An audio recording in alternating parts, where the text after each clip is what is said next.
So with sometimes it's easier the frame with the frame because it's already stretched. Your dam is already stretched. But sometimes too is not. I don't know why. I don't know. So without the frame, put it here. I forgot to put my, and then hold it. Let me just tie this ligature on my finger here, and then put the frame, the clamp. Retract with the mirror here, and then hold on. You see? Sometimes this happens, right? So make sure you really tie the clamp, the ligature on your finger, because you might drop the clamp. Okay, now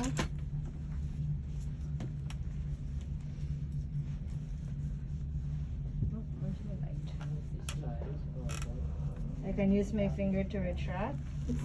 Put here. I look at the lingual side. I have to make sure I see it. Good. Go to the buckle. Good. Then assist. Hold the clamp, and then release. Now, what's next? I have to expose those holes on the teeth. So it's better to start exposing onto the last tooth first. So my last tooth is 1, 2, 1. 2, 1. Because I'm passing the midline, right? 2, 1. I'm gonna put that here. 1, 1.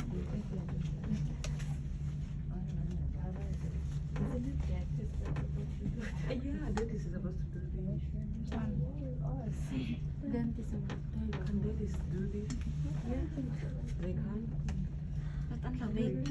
Ha? Wala yatang hitan dito eh. Wala yung balahibo. Ako din sa ako lang. Hindi naman malamig sa dentist. Now, so this side here, right? You have to put, so this one is called ligature. On the other side, to make it stable, the dam will stay, you put a stabilizer. A stabilizer can either be a piece of floss. I put the floss here. Right? But if you put the floss, do not put this big or long. You're only gonna need like that much floss here. You're gonna cut the floss until here, right? You're not gonna need this whole piece. Or, so there are different stabilizers. A piece of floss, a part of the dam. I'm gonna cut a little bit of a dam here. Another clamp, you put another clamp there, or a wedget. So it depends. Sometimes we need the floss because the contact is so tight that we need a floss. If the contact's a little bit big, you kind of put it down. Or it's really big, you can put the wedget. So I usually just use a piece of dam. I just cut like this, right? I stretch it, and then I put it on here to stabilize that side. Now, I'm good. I can put the frame. The patient doesn't get choking. No. Oh, Just make sure the nose is not covered. okay. That's why you only need 1 inch, right? Just make sure that the nose is not covered. So whatever is easier for you, you can do it. You put the frame first, or you put the frame after. As long as the dam and clamp goes together, goes in together. Okay? So even you put the first clamp, you still need to expose the teeth. I have a question. Oh yeah. Yeah. And then the floss has to be tied onto the frame. So you have a frame here. The floss after has to be tied onto the frame. So you get this side here.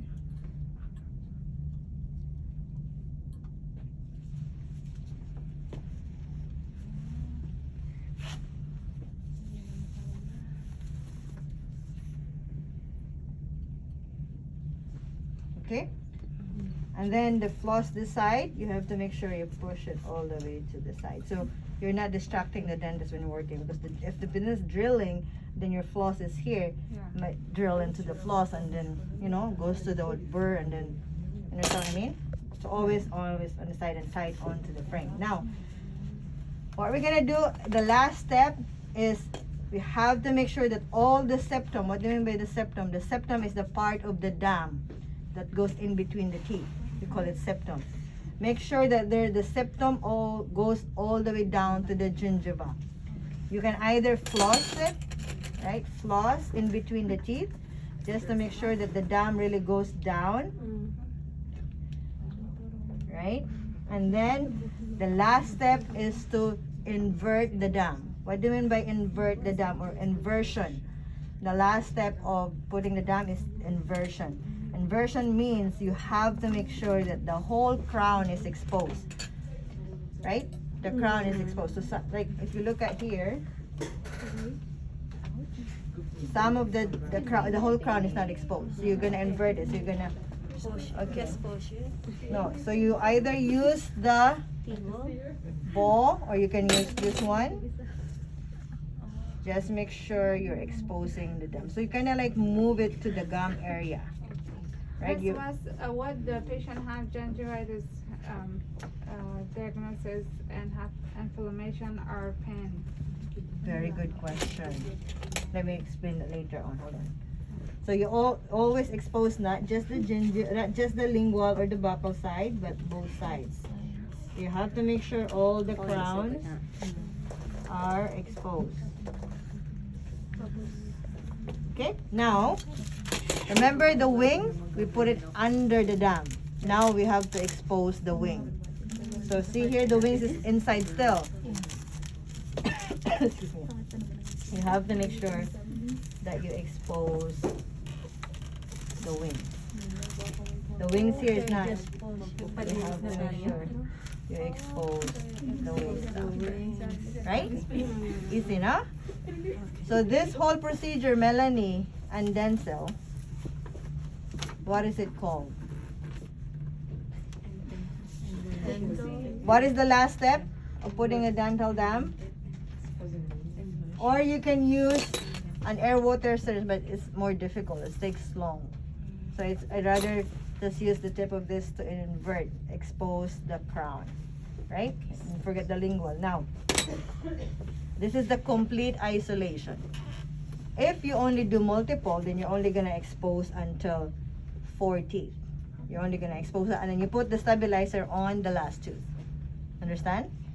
And then if you only do root canal, you're only gonna expose the working tooth. No stabilizer. For root canal, because it's already stable because of the clamp, then you're not gonna put a stabilizer on the end. Understand? Are you sure? No. What part? Everything? Very good. All of the above. We'll do, that's why I said you practice and then we will learn from there too. Yeah.